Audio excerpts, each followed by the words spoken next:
Mensagens que edificam, ministradas pelo pastor Sidney Ferreira.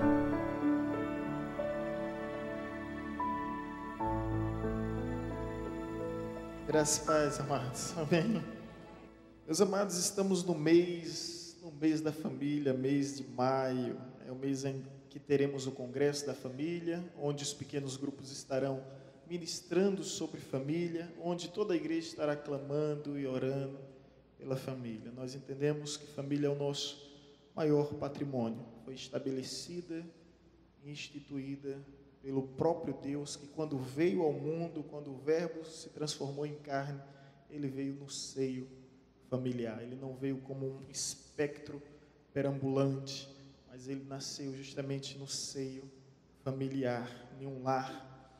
E nós bem sabemos o quanto é importante a família para os olhos de Deus e para todos aqueles que amam a Deus e a sua palavra. Por essa razão não poderia falar de uma outra coisa a não ser família, e esse é o nosso objetivo no mês de maio todo, estarmos concentrados, compenetrados nessa temática, vivendo esse assunto de tamanha importância. Gostaria de convidar os irmãos a abrirem a Bíblia em Neemias capítulo 4, versículo 13 e 14.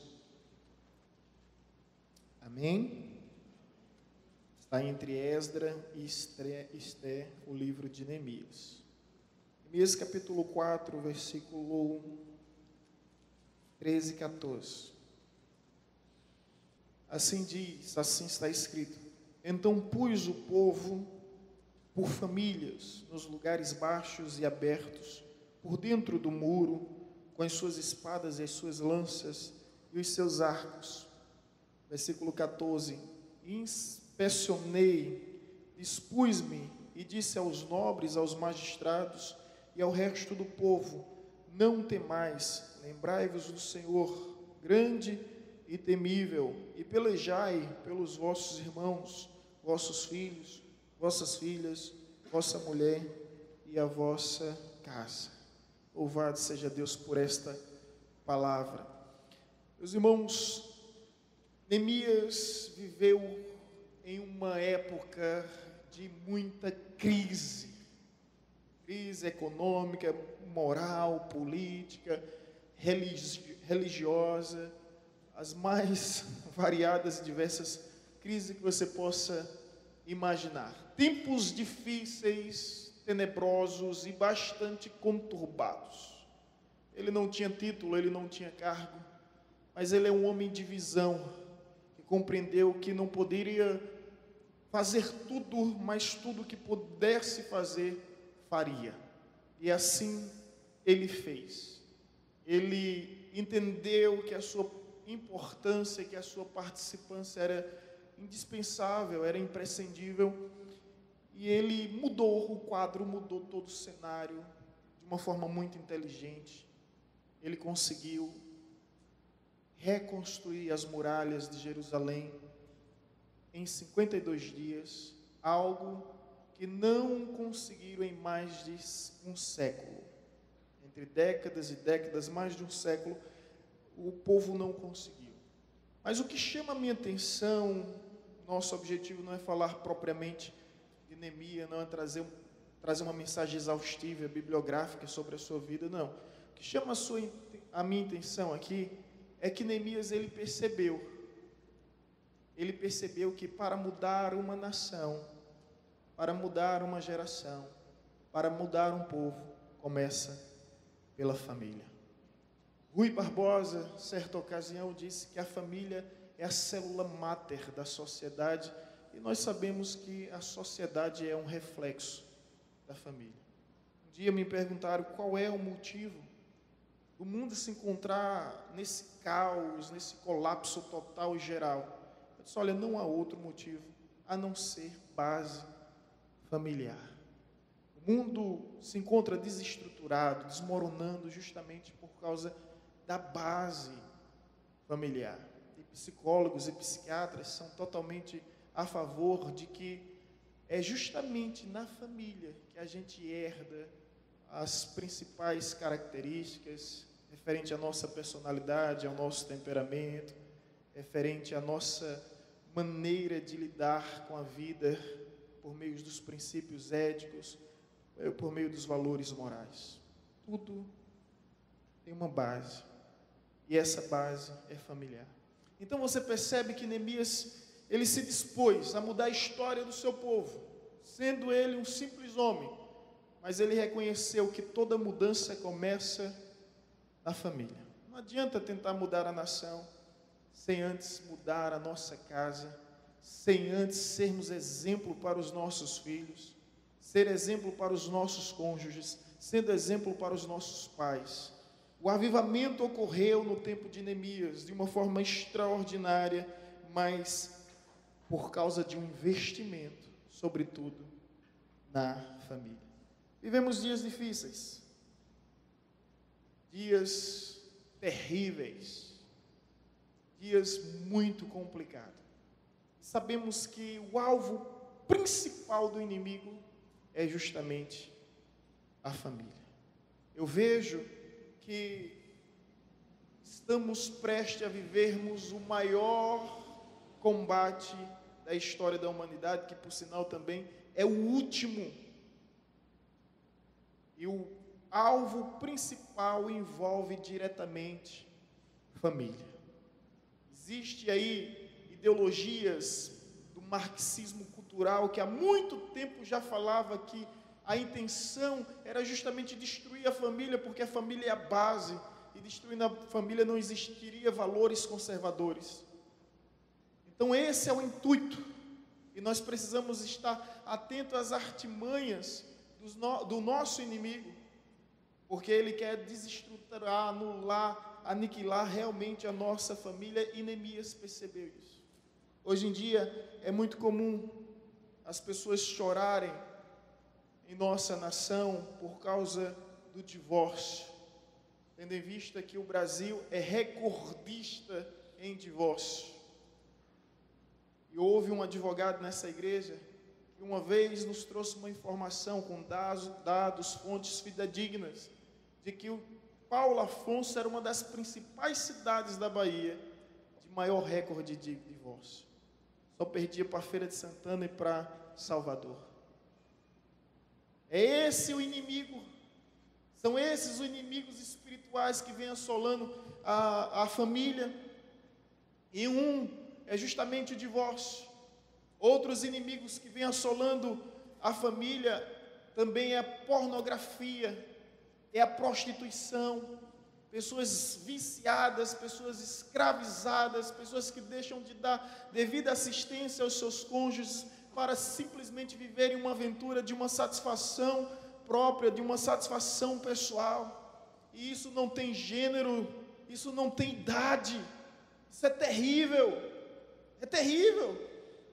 E a gente vê como a prostituição assola os lares, assola as famílias, porque é algo compulsivo, é um instinto maligno que enquanto mais você quer, quanto mais você tem, mais você quer, e não há limites.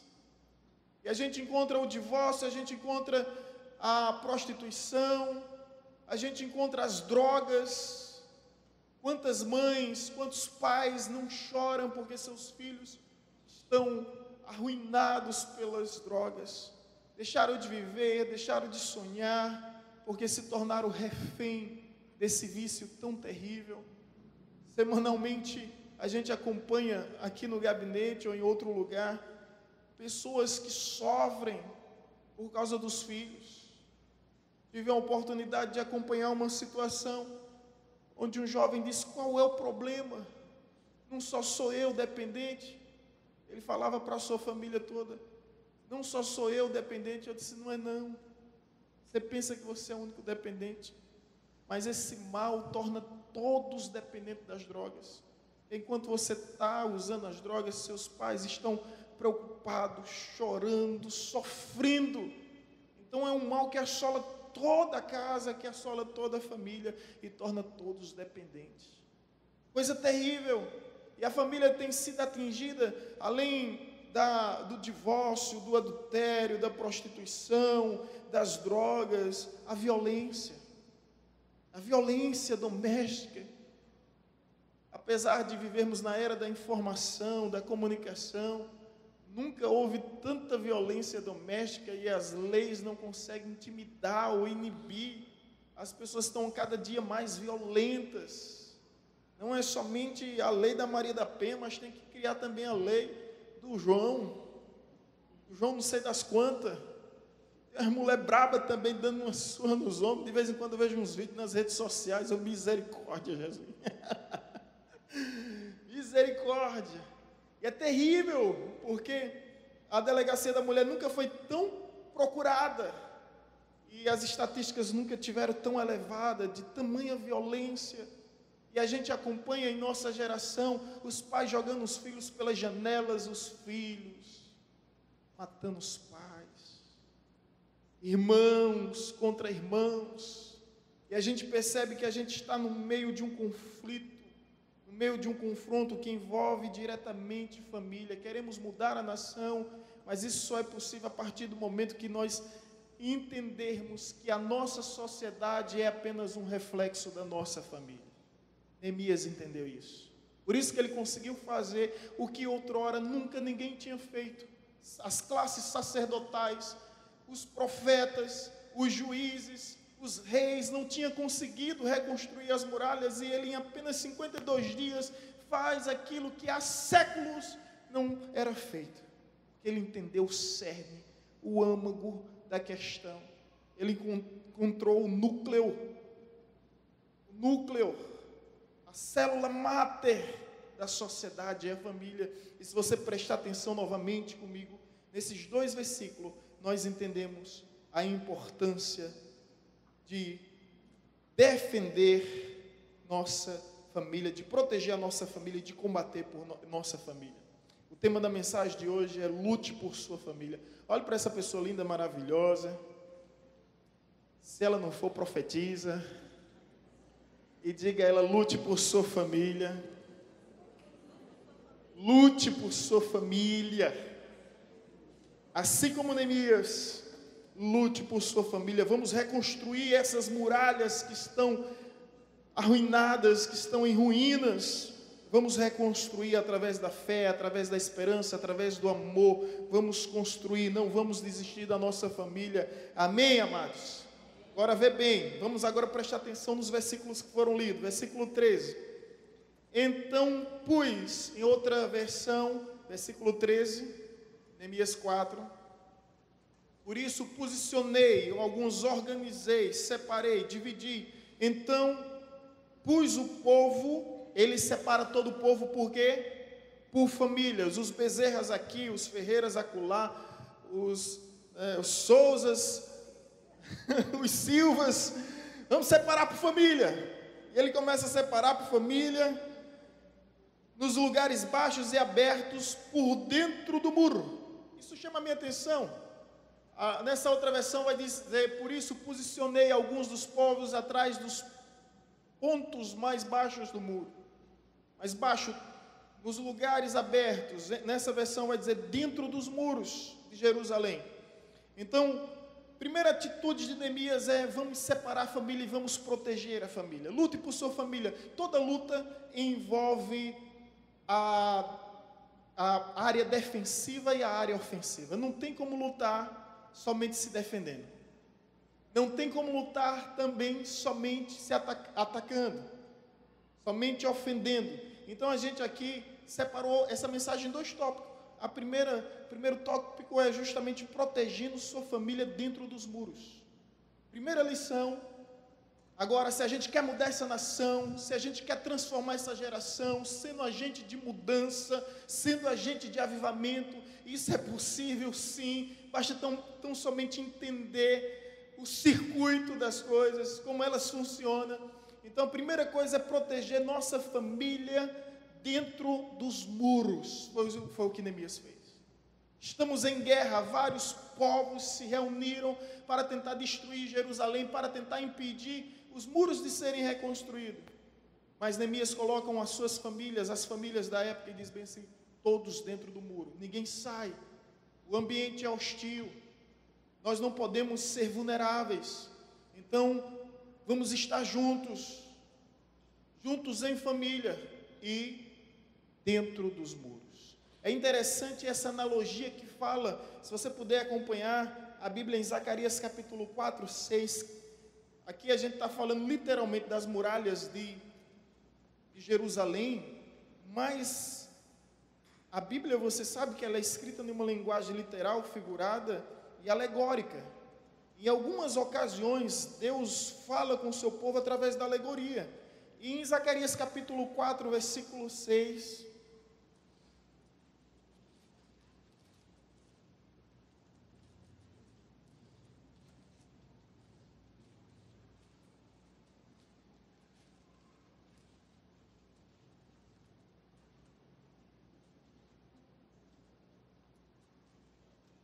não é esse versículo, alguém tirou daqui, viu? Onde Deus se revela, agora eu vou pedir alguém que me ajude. Deus se revela dizendo: eu sou o muro. Onde Deus se revela dizendo que Ele é o próprio muro. Alguém pode encontrar essa passagem aí? Vamos fazer esse desafio. Vamos recorrer.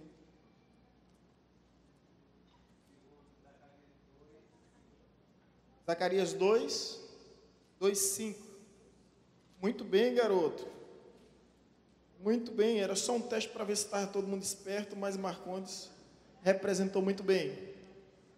Obrigado, querido. Foi um erro aqui, um equívoco.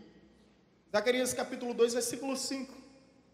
Pois eu lhe serei, diz o Senhor, um muro de fogo em redor, e eu mesmo serei no meio dela a sua glória. Muro é justamente proteção, nos dá justamente a conotação de segurança. As muralhas de Jericó, as muralhas de Jerusalém, as muralhas de Troia, todas as nações, elas faziam essas muralhas para se proteger, eram suas fortalezas, eram suas seguranças. Aqui o que Deus está dizendo é que será um muro, é que será a muralha do seu povo, é que o próprio Deus é quem vai proteger e vai garantir a segurança do seu povo. Essa é a hora que você diz amém. Amém? E aqui diz o Senhor: eu serei o muro. O muro, Deus será a fortaleza, Deus será a muralha.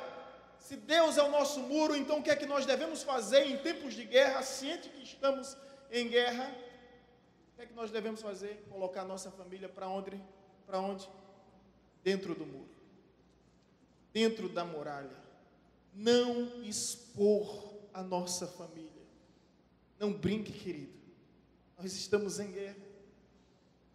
Nós estamos expondo muito a família. Eu sei que você não tem coragem de levar o seu filho para um bordel, para um prostíbulo, para uma casa de feitiçaria e de ocultismo. Você não tem coragem. Mas se você não prestar atenção, você está trazendo tudo isso para dentro da sua casa, por meio da tecnologia. Se você não acompanha o que seu filho assiste, ele está sendo doutrinado pela mídia tendenciosa, que vem para deturpar valores. Ele está sendo deturpado pelas redes sociais. Esses dias eu vi o meu filho assistindo como é o nome do sujeito? Um tal de Felipe Neto. Você conhece isso? Essa criatura? Quando eu olhei, camarada com cabelo laranja, ou verde, camaleão então, né? Quando eu olhei Gabriel assistindo aquele troço, na hora, não sei quem é esse Felipe Neto, não sei nem de onde veio, na hora eu disse: olha, não quero você assistindo isso não. A minha esposa não entendeu, a pastora Vanessa disse: por quê? Eu disse: não quero. Tirei, olhei para eles: filho, não assista isso. Veio um temor reverencial no meu coração que eu não sei explicar. Depois eu fui pesquisar quem era esse sujeito. Então, um sujeito que está doutrinando as crianças, 90% do seu conteúdo é para as crianças, que tem pornofonias no seu vídeo, e de repente seu filho está chamando um palavrão enorme, e você não sabe onde aprendeu, e os professores vão pensar que veio de casa. Aí é complicado, né? Os professores da escola vão pensar que veio de casa, mas estava lá nas redes sociais. Aí eu peguei vários vídeos e mostrei para Vanessa. Olha aí, Vanessa botou aquele olharzinho aquelas figurinhas e disse: misericórdia, misericórdia. Então temos que estar atento. Temos que estar atento, porque a tendência da mídia é justamente doutrinar os nossos filhos. É doutrinar a nossa geração. E tem muitos aí que fazem isso. E qual é a nossa missão como Neemias? Colocar a nossa família onde? Dentro dos muros. Dentro dos muros. Agora a pergunta é: quem é esse muro? Deus se revela: serei como um muro de fogo ao seu redor, declara o Senhor. Muro que protege, muro que assegura, muro que traz essa estabilidade em nossas vidas. É o que Deus está dizendo.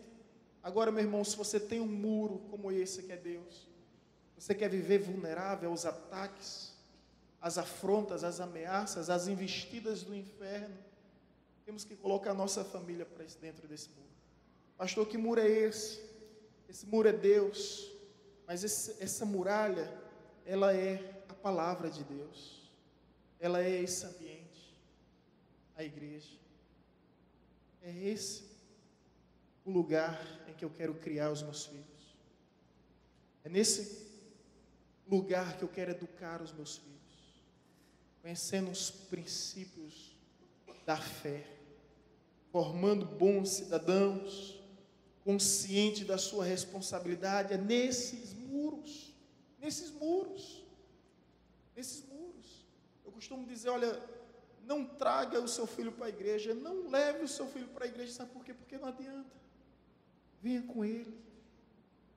Isso faz toda a diferença. O exemplo é que faz toda a diferença. É como aquela história que diz que um pai estava caminhando e sua filha atrás o seguindo, e o seu pai para e olha para ela e diz: filha, cuidado por onde você anda. E ela disse: não, pai, cuidado do Senhor, porque eu estou apenas seguindo os seus passos. O Senhor é quem está no comando. Então vamos proteger a nossa família dentro desses muros que é a igreja, dentro desses muros, do jeito que a sociedade anda, onde a Bíblia diz que Deus transformará a sabedoria desse mundo em loucura, e essa profecia está se cumprindo hoje mais do que nunca, diante dessa ideologia de gênero que é um absurdo. Não se trata de religião, se trata de criação, de uma questão de natureza. Pode mudar o estereótipo da pessoa o quanto quiser, mas jamais vai poder mudar e alterar o seu DNA. A pessoa pode mudar por fora completamente, mas o seu DNA sempre vai revelar quem ela é. Amém, irmãos? Então a gente vive nessa inversão de valores, e a pergunta é: onde nós vamos criar os nossos filhos? Onde nós vamos criar a nossa família? Eu lhe digo uma coisa com toda razão: se a igreja falhar nessa missão, nenhuma outra instituição ou organização poderá salvar esse mundo. Nenhuma outra. Às vezes eu vejo algumas palavras com teor pejorativo, mas eu gostaria de te explicar o quanto essas palavras, para mim, é um elogio. Primeiro, quando chama: ah, você é um radical. Eu não me sinto afrontado com isso. Radical, o sentido etimológico da palavra é aquele que tem raízes. Eu quero ter raízes mesmo. Quando diz: ah, você é fundamentalista. A palavra fundamentalista é aqueles que têm fundamento, alicerce. Ah, você é um conservador. Conservador é aquele que conserva. Se é assim que vão nos chamar, que nos chame então. Desde que não nos chame de extremista. Porque nós não estamos buscando extremo nenhum.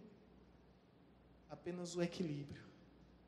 Diante de uma geração que já perdeu há muito tempo o bom senso entre o certo e o errado, o verdadeiro e o falso, o bem e o mal, a mentira e a verdade. É por isso que a Bíblia fala sobre a apostasia como um espírito que assolará a humanidade nos últimos dias. E o que é apostasia? É chamar o bem de mal, o mal de bem. Terrível. como nós vivemos essa geração e como a Bíblia está mais atual do que nunca. Então, gente, essa lição, proteger a nossa família dentro dos muros. Deus é o nosso muro. Amém?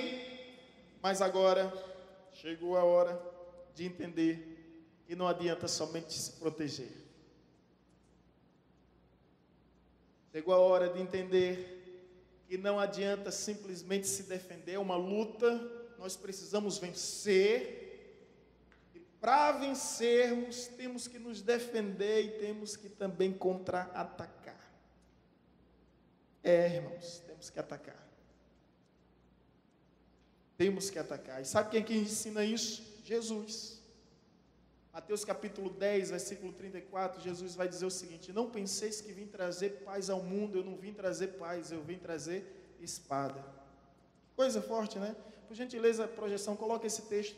Mateus capítulo 10, versículo 34. Vamos acompanhar.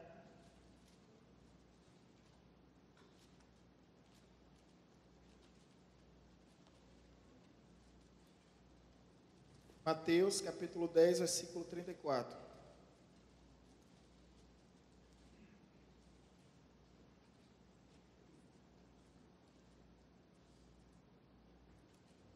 Não pensem que vim trazer paz à terra, não vim trazer paz, mas espada. Meu Deus, e agora? O que é que Jesus está querendo ensinar com isso? Paz no sentido de comodidade, conveniência, conforto. Essa paz Jesus não oferece. É bom entender aqui, né? Porque mais na frente, em João capítulo 16, Jesus vai dizer o seguinte: a minha paz vos dou, não vos-la dou como o mundo vem a dar. Não se turbe o vosso coração. Então, essa paz de Cristo, ela difere dessa paz do mundo. A paz que o mundo oferece é conveniência, é comodidade, conforto. Não, quer ser cristão, tem que sair da zona de conforto. Tem que sair da zona de conforto. Tem que sair da neutralidade, porque Jesus não nos deu essa alternativa. Jesus disse: quem não é por mim é contra, quem comigo não junta, espalha. Você lembra da mensagem de Jesus à igreja de Laodiceia? Jesus olha para uma igreja e diz: quem dera se fosse quente ou fria, mas porque és morna, estou a ponto de vomitar-te. É forte essa palavra, né? Em outras palavras, Jesus está dizendo: olha, seja quente como fogo ou frio como gelo, mas não seja morno. Mas não seja morno. Então, a missão da igreja é se defender, mas a missão da igreja também é atacar. E se a sociedade se encontra dessa maneira, dessa forma, não tenho dúvida, foi justamente porque um dia se eximiu e se omitiu na sua função de atacar. Essa viagem para Israel, nós passamos por Londres e ficamos 2 dias lá. Comentei isso com minha mãe e com minha esposa. Londres foi uma das nações, o reino britânico, a Grã-Bretanha, que mais viveu o grande avivamento. Homens como John Bunyan, como John Wesley, como George Whitefield, homens como Charles Spurgeon, Martin Lloyd-Jones, William Wilberforce e tantos outros homens extraordinários, mudaram a nação. Você vai passando pela cidade, você vê a igreja, o tabernáculo metropolitano de Charles Spurgeon, que na época tinha 9.000 pessoas, no meio da cidade. Você vai andando um pouco mais à frente, você vê a casa de John Wesley, linda, espetacular, lugar onde ele fazia suas orações. E algo me emocionou ali. Sabe o que, gente? A nação hoje é considerada pós-cristã. Eu comentei isso. Minha mãe com minha esposa dizendo: o evangelho não tem mais um impacto. Sabe quem hoje é o herói dos jovens ingleses? Harry Potter. O ocultismo dominou aquela nação. Os jovens, a grande maioria, todos hippie, alternativo, envolvido com esse mundo esotérico de magias e magias. Fiquei perguntando: meu Deus, o que aconteceu com essa nação? O que aconteceu com esse povo? Em algum momento, deixaram de atacar. E quem deixa de atacar, você já sabe, é atacado. Já ouviu aquele ditado que a melhor defesa é o ataque? Você tem que se antecipar para você não receber a afronta. Tem que se antecipar. Jesus ensina isso. Se você puder, projeção, coloca aí Mateus 16, versículo 18. Você entendeu o que é o reino de Deus? A gente ainda está falando sobre esse ataque.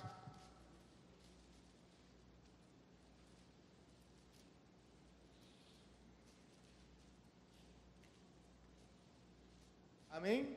Mateus 16, 18. E eu lhe digo que você é Pedro, e sobre esta pedra edificarei a minha igreja. Essa parte final, terminal, que importa. E as portas do Hades, as portas do inferno não poderão vencê-la. Em outra versão, as portas do inferno não poderão prevalecer sobre a igreja. Há um detalhe aí.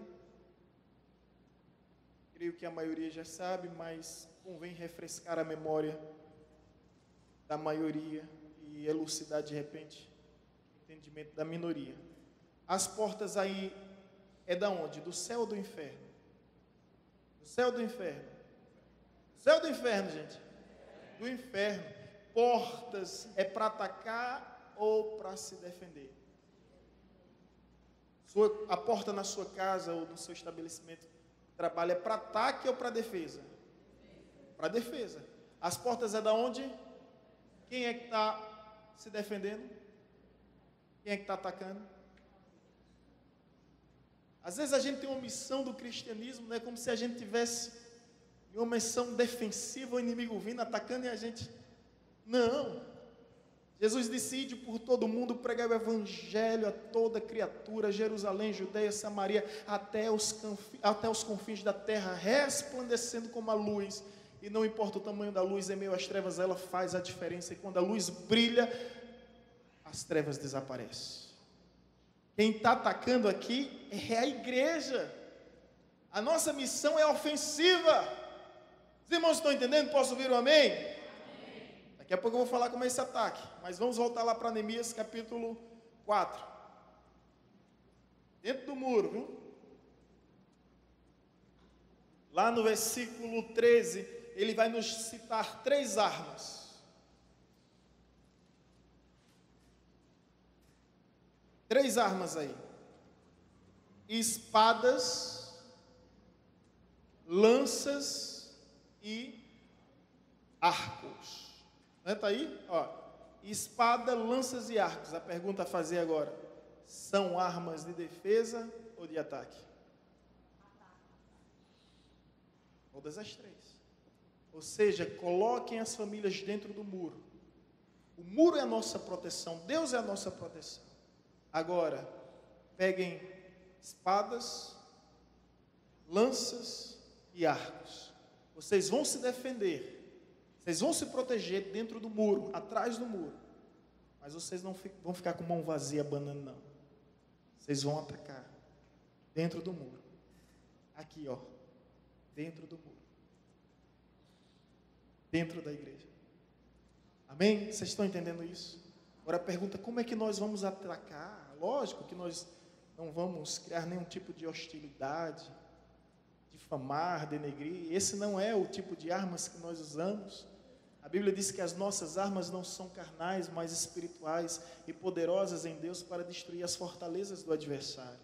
Quando a Bíblia fala sobre a espada nas armaduras, fala da espada da palavra. Ou seja, como é que nós vamos atacar? Palavra. Se não fosse assim, o aborto já tinha sido legalizado, já tinha ocorrido a descriminalização das drogas, já tinha acontecido tantas outras aberrações existentes em nossa geração. Mas sabe por que ainda não aconteceu? Porque ainda Deus tem o seu povo na terra. A gente estuda teologia, escatologia, a gente vê o detém de Deus. E o detém de Deus na terra é a igreja. A igreja que detém a ira de Deus, o juízo de Deus, porque Deus ainda tem o seu povo. Caso contrário, meus irmãos, a situação estava pior do que já está. Agora continua a leitura comigo no versículo 14. Inspecionei, dispus-me e disse aos nobres, aos magistrados e ao resto do povo: não temas, não temais, lembrai-vos do Senhor, grande e temível, e pelejai por vossos irmãos, por vossas filhas, vossa mulher e vossa casa. Não temas. Estamos no meio dessa guerra toda, não quero que você saia daqui apavorado, aterrorizado. Não tema. Lembre-se do Senhor. É incrível quando a Bíblia em algumas ocasiões vai dizer: lembrai-vos. Desde a antiguidade não se viu com os olhos, não se ouviu com os ouvidos Deus além de ti, que trabalha para aqueles que nele esperam. Nós estamos esperando em Deus. Não é no governo, não é na política, não é nas mudanças que estão prestes a ocorrer. A nossa esperança vem de Deus. Por isso que nos diz o texto: não temais, lembrai-vos, lembrai-vos, lembrai-vos. Lembrai-vos de quem, gente? Lembrai-vos do Senhor. É incrível isso, sabe, gente? Permita-me aqui refletir um pouco sobre essa atitude de Neemias. Lembrai-vos. Neemias não diz: lembrai-vos de mim, do meu esforço, do meu sacrifício, da minha luta, da minha labuta, do meu labor. Não. Sabe por quê?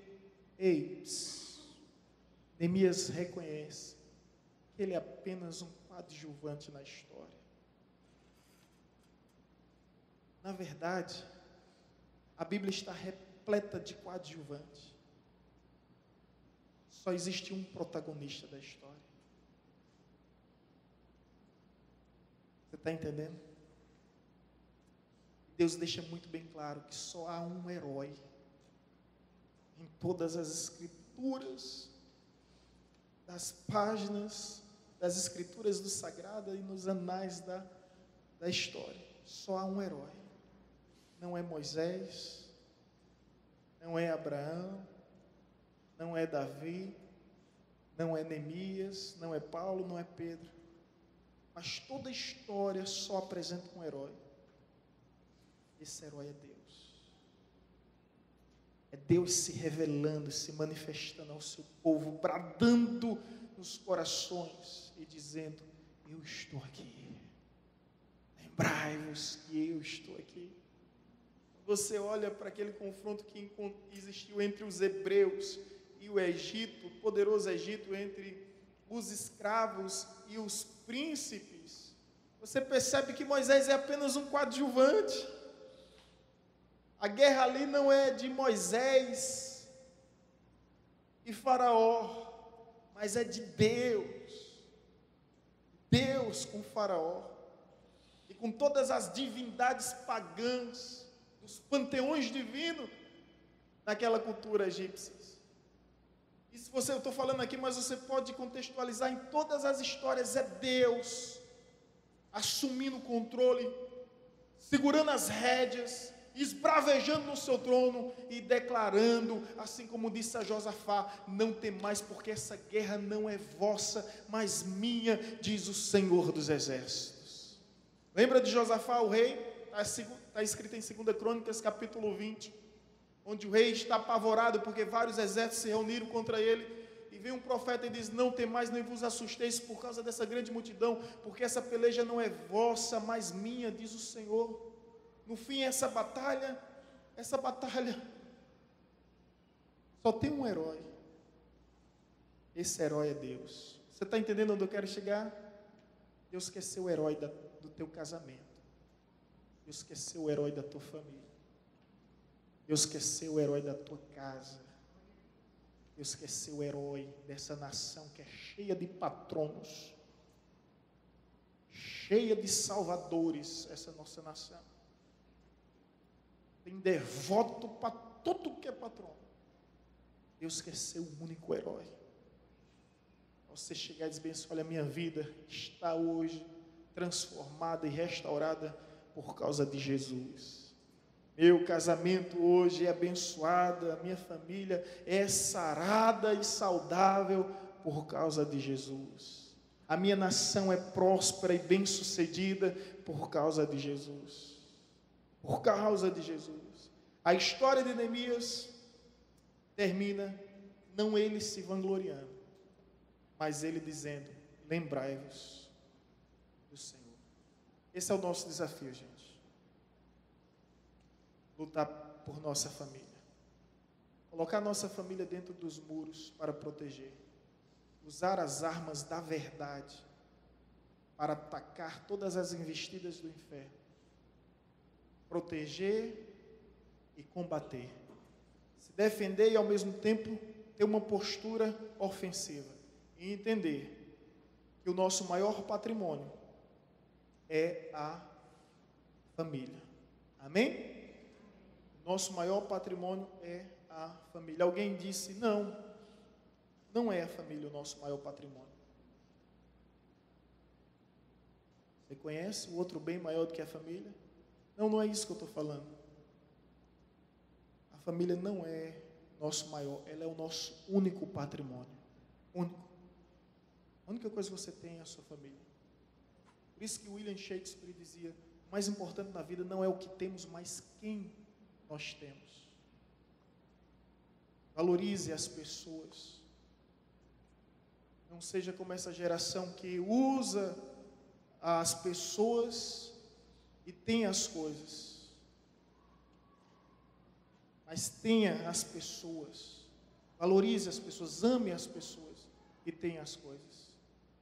A geração que a gente vive, ela ama as coisas e usa as pessoas, quando deveria usar as coisas e amar as pessoas. A família é o único patrimônio que nós temos, sabe por quê? Porque nós estamos peregrinando aqui na terra com o único objetivo de chegar no céu. Não é verdade? Dizem que quando chegar no céu nós vamos ter 3 surpresas. Primeiro, ver aqueles que nós não imaginávamos que estaria lá e de repente vão aparecer lá como o ladrão da cruz. Você aqui, o ladrão que está na cruz, teve uma vida terrível, mas no final lembrou de Jesus e foi salvo. A outra surpresa é quando a gente procurar algumas pessoas lá e não encontrarmos. Vai ser uma grande surpresa. Líderes religiosos, representantes de instituições, vai ser uma grande surpresa. Pessoas que viviam escondido atrás de suas fantasias, suas máscaras, suas performances, vai ser uma surpresa. A terceira maior surpresa de toda é quando você chega lá e perceber, eu estou aqui, glória a Deus. Ninguém merece céu. Céu não é mérito para ser disputado. Por isso que a Bíblia diz em Efésios 2:8, pela graça sois salvos mediante a fé, isso não vem de vós. E isso não vem de vós, é dom de Deus, não por obras para que ninguém se glorie. Então nós vamos ter várias surpresas no céu. Mas quando afirmamos que a família não é simplesmente o nosso maior patrimônio, mas o nosso único patrimônio, sabe por quê, irmão? Você não vai poder levar sua mansão para o céu. Você não vai poder levar seus carros para os céus. Você não vai poder levar suas joias para o céu.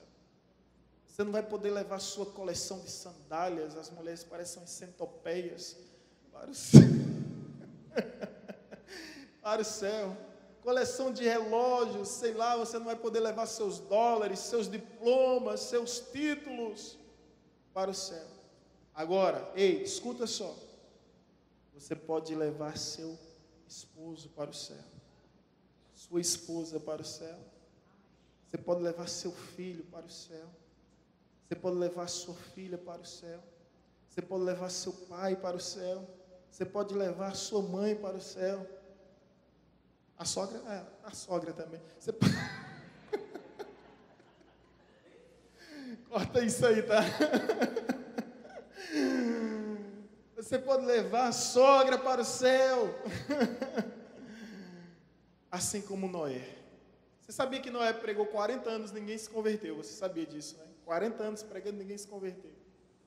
Dizem as más línguas, né, que Noé foi o pior pregador da história. Eu penso diferente. Eu acredito que ele foi o maior pregador da história. Sabe por quê?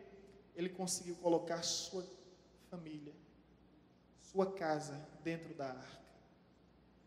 E coisa difícil, irmão. Você sabe tão bem quanto eu. É pregar para a família. É por isso que não é à toa que diz aquele ditado popular, né? Santo de casa não faz milagre.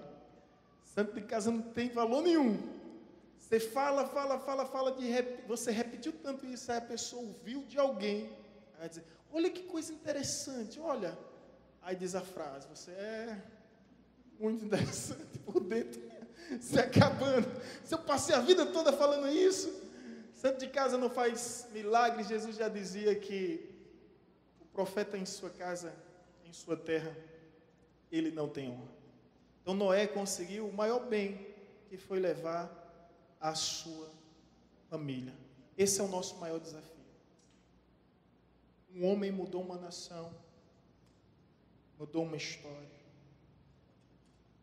trouxe a prosperidade novamente, restaurou a moral de um povo, porque entendeu que tudo começa na família.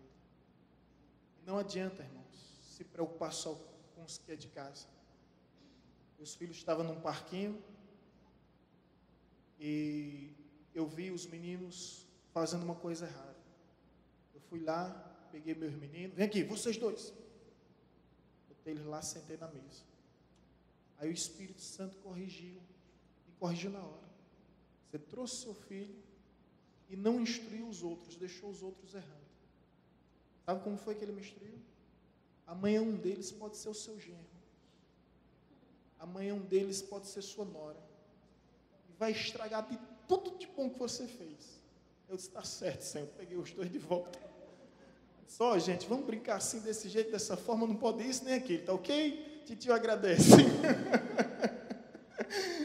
Às vezes a gente só se preocupa com o nosso mundinho. A gente só se preocupa com os nossos e a gente tem que preocupar com os demais, porque nós não sabemos o que será do amanhã. Honra é salvar a nossa casa, a nossa família, de fato é uma prioridade, mas para mudar uma nação, temos que investir em família, e é isso que a evangelizadora é, uma igreja de família, é isso que nós queremos ser, uma grande família, cuidando um dos outros, dentro desses muros, através dessa arma, a palavra, a verdade, a justiça. Essa será sempre a nossa arma. Vamos nos colocar em pé em nome de Jesus? Vamos orar por nossa casa, vamos orar por nossa família. Se você estiver com alguém da sua família ao seu lado, dê a mão nesse instante. Vamos fazer essa aliança, vamos renovar esse pacto de sermos bênção. De sermos bênção. De lutar pela nossa família. Lute. Não desista do seu casamento. Não desista dos seus filhos. Não desista dos seus pais. Toda mudança precisa começar em um lugar que seja no seu lar. Toda mudança precisa começar em alguém, seja em você. Coloque sua família para dentro dos muros e proteja-os com a palavra da verdade. Só assim os inimigos fugirão da nossa presença.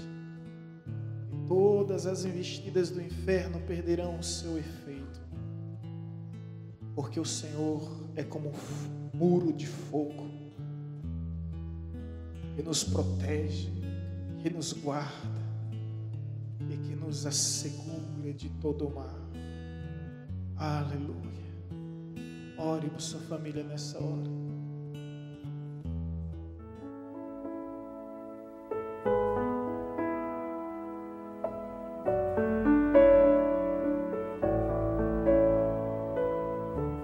Você acabou de ouvir uma mensagem ministrada pelo pastor Sidney Ferreira, da Igreja Batista Evangelizadora.